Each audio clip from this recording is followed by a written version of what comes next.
Good morning. This is Garry Glaub in Mooresville, North Carolina. Today we're on Lesson 13 of Paul's first epistle to Corinth.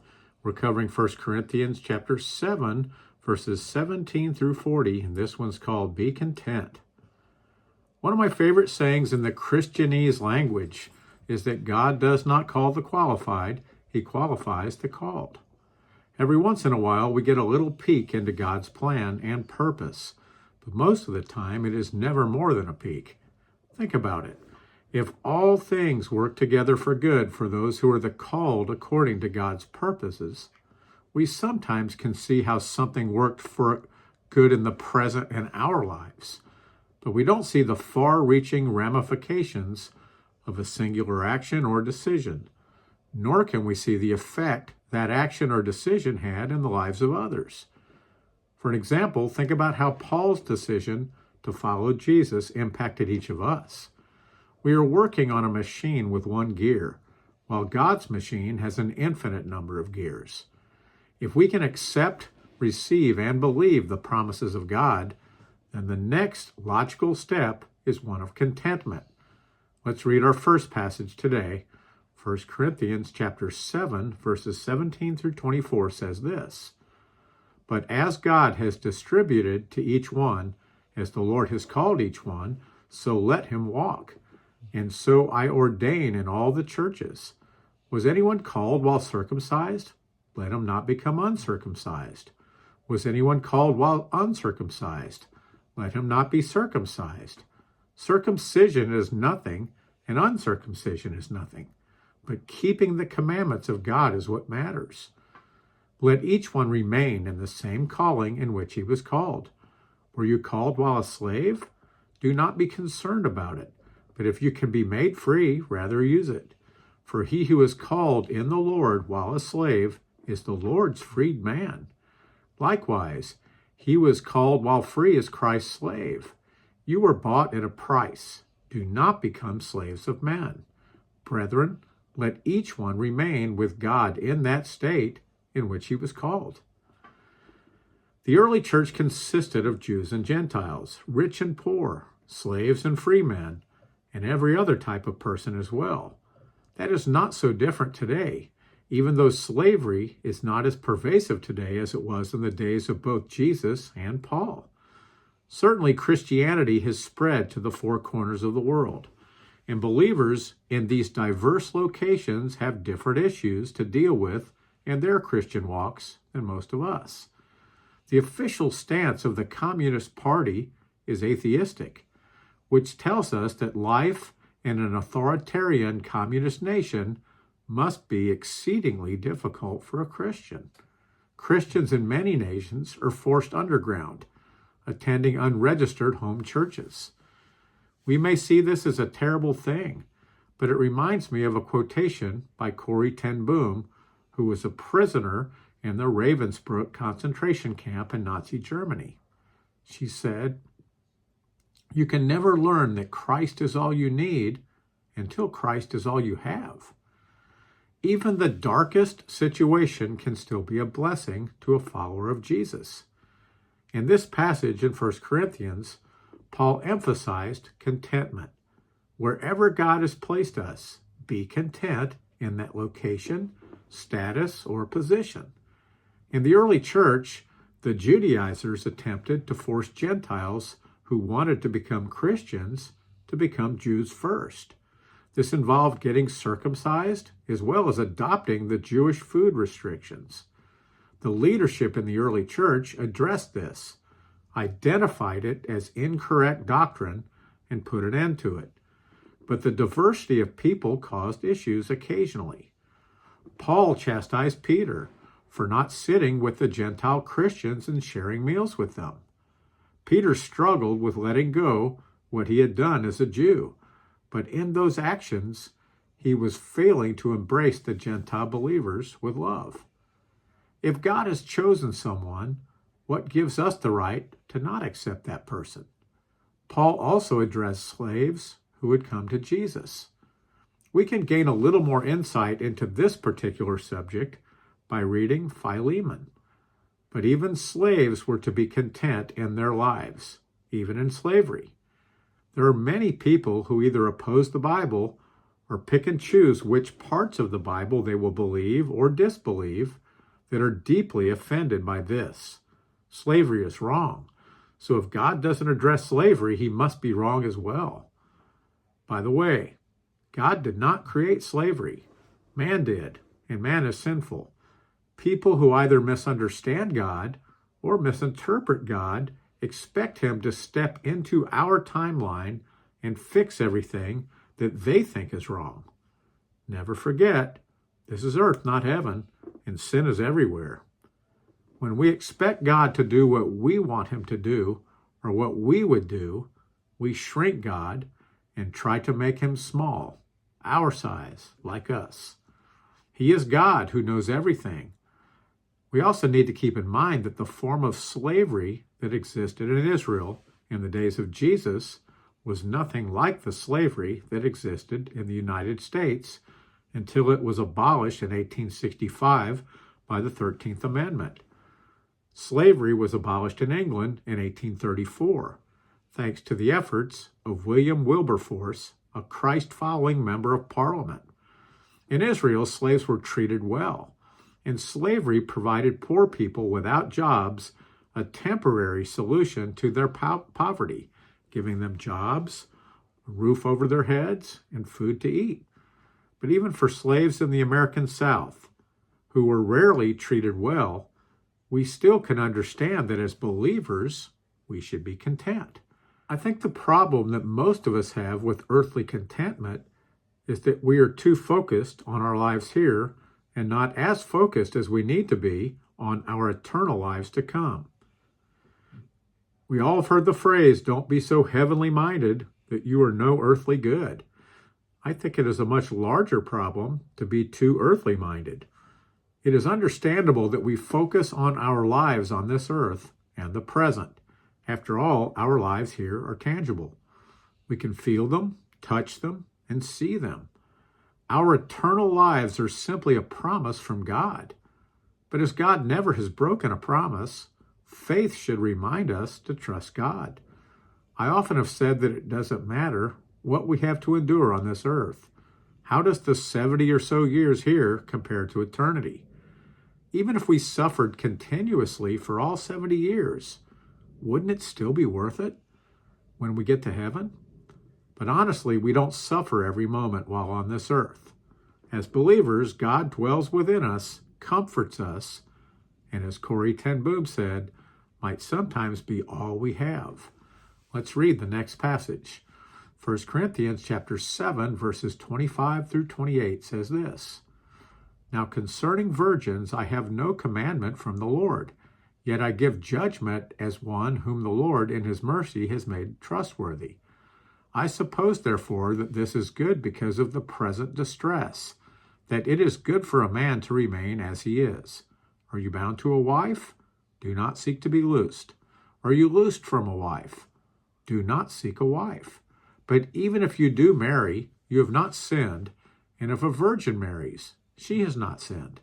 Nevertheless, such will have trouble in the flesh, but I would spare you."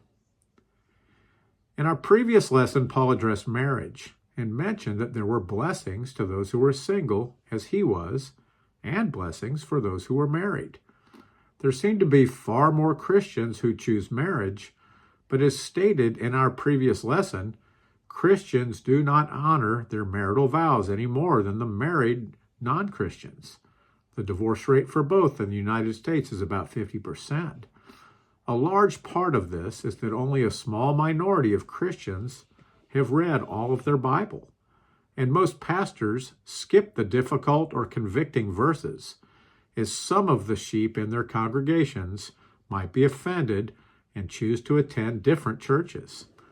In this passage, Paul continued in his explanation of some of the differences between Christians who are married and Christians who are single.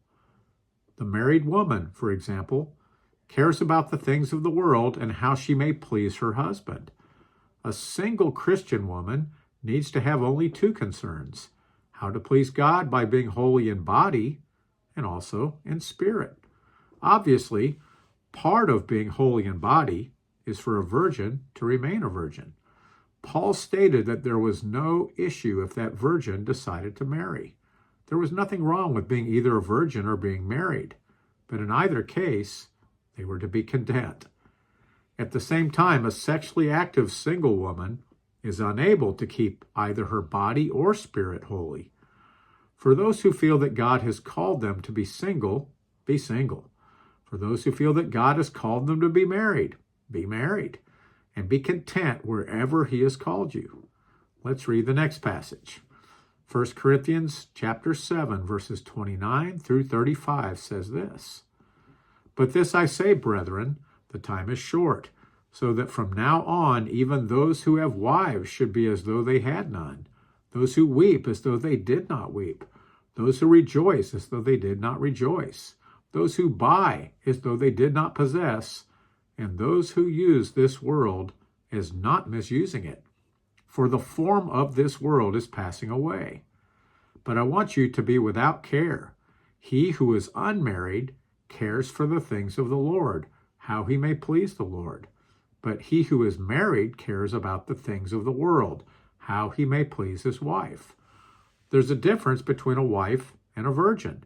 The unmarried woman cares about the things of the Lord, that she may be holy both in body and in spirit. But she who is married cares about the things of the world, how she may please her husband. And this I say for your own profit, not that I may put a leash on you, but for what is proper, and that you may serve the Lord without distraction. When Paul wrote this, he said that time is short. If time was short then, how much shorter is that time now, almost 2,000 years later? We can look at that shortness of time in a few different ways. First of all, for those in Israel, time was very short, as in 70 AD, the Romans would destroy the temple, kill many Jews, and send the rest to the four corners of the world. But time also continues to be short in our lives on this earth. I remember graduating from high school with the perspective that this life lasted a very long time.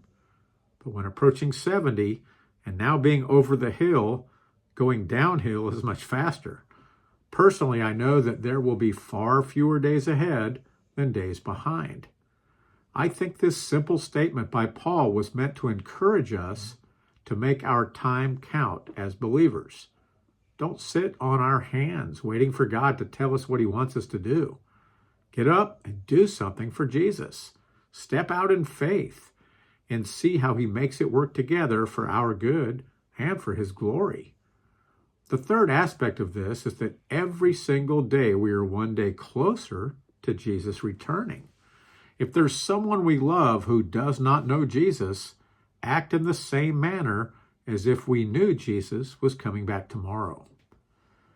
Paul emphasized that those who are married need to prioritize God in their lives first and foremost. That includes ministry. The best pastors' wives are those who understand that their husband's emphasis must remain on God and the sheep.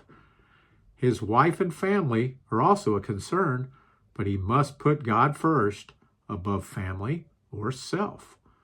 Should that be different for Christians who are not pastors? Understand that every Christian should be involved in ministry, spreading the gospel. Otherwise, the moment we were saved, God would have taken us to heaven at that very moment. He leaves us here so we can affect a sinful world and tell others about Jesus. Salt and light. This world will be passing away, as will every single person who does not follow Jesus. Instead of focusing on what the world has to offer, we need to continue to focus on what God has to offer and what he wants us to do for him. Most of us have heard the phrase, happy wife, happy life. But a man should focus first on pleasing God. Paul concluded this passage by highlighting a major difference between those who are married and those who are single. Those who are single can be single-minded, focused on the Lord. I remember someone asking me how I could have written 7 books while working in a different profession. The answer is that I'm single. I don't have anyone requiring me to keep them happy. If I decide to write until 4 in the morning, no one is going to have an issue with it. Being single gives us more time to devote to the Lord, if we choose to do that. Once again, Paul did not state that it was better to be single than married. Again, the world would end without children being born. Wherever God has placed us, be content and be devoted. Let's read the last passage today. 1 Corinthians chapter 7, verses 36 through 40 says this. But if any man thinks he is behaving improperly toward his virgin, if she is past the flower of youth, and thus it must be, let him do what he wishes. He does not sin, let them marry. Nevertheless, he who stands steadfast in his heart, having no necessity but has power over his own will, and is so determined in his heart that he will keep his virgin, does well. So then he who gives her in marriage does well, but he who does not give her in marriage does better. A wife is bound by law as long as her husband lives, but if her husband dies, she is at liberty to be married to whom she wishes, only in the Lord. But she is happier if she remains as she is, according to my judgment, and I think I also have the Spirit of God. I had to read this passage numerous times before I began to understand what it was saying. In this passage, Paul was referring to Christian men who had dedicated or set apart their virgin daughters to serve the Lord and to remain virgins for their lives. I can see the heart of the father in this process, wanting their daughters to belong to Jesus and have that closeness and relationship. But at the same time, shouldn't that be a choice for the daughter to make? Maybe this represents a difference in culture and a difference in time, as arranged marriages were much more prevalent back then as well. Paul stated that if a father had made that vow concerning his daughter, it was acceptable to break that vow when she was of the age to marry and bear children, if that is what she wanted. But it also was acceptable to have her remain a virgin and not allow her to marry, if that was what was in his heart. And actually, that was the better option. Paul concluded this passage by stating that if a married woman becomes a widow when her husband dies, she is free to marry again. Once again, Paul was speaking to Christians and emphasized that she would only marry a fellow believer. Last, Paul stated that she would be happier if she remained a widow and just focused on serving the Lord. I have a family member who would disagree with that, but she also believes that when Jesus said the only reason for divorce was infidelity, it's a gray area. Basically, not enough information to make a conclusion, so we can just do what we want. She divorced her first husband because he did not make enough money for her liking, and divorced the second because she claimed that he was autistic. She lived with him for a year, had a baby, and then kicked him out of his house. She stayed separated for 10 years because if married for 10 years in this state, she qualified to receive half of his retirement and Social Security. After 10 years, she filed for divorce, took the house that he had owned before they got married. He made some great decisions for an autistic man. One of those was not marrying her. Now she's married for the third time, and this time to a pastor. I guess the pastor never read this verse in Matthew. Matthew 5:32 says, "But I say to you that whoever divorces his wife for any reason except sexual immorality causes her to commit adultery. And whoever marries a woman who is divorced commits adultery." Another gray area, I presume? Bottom line is that I'm also guilty of sexual sin, as are many other believers.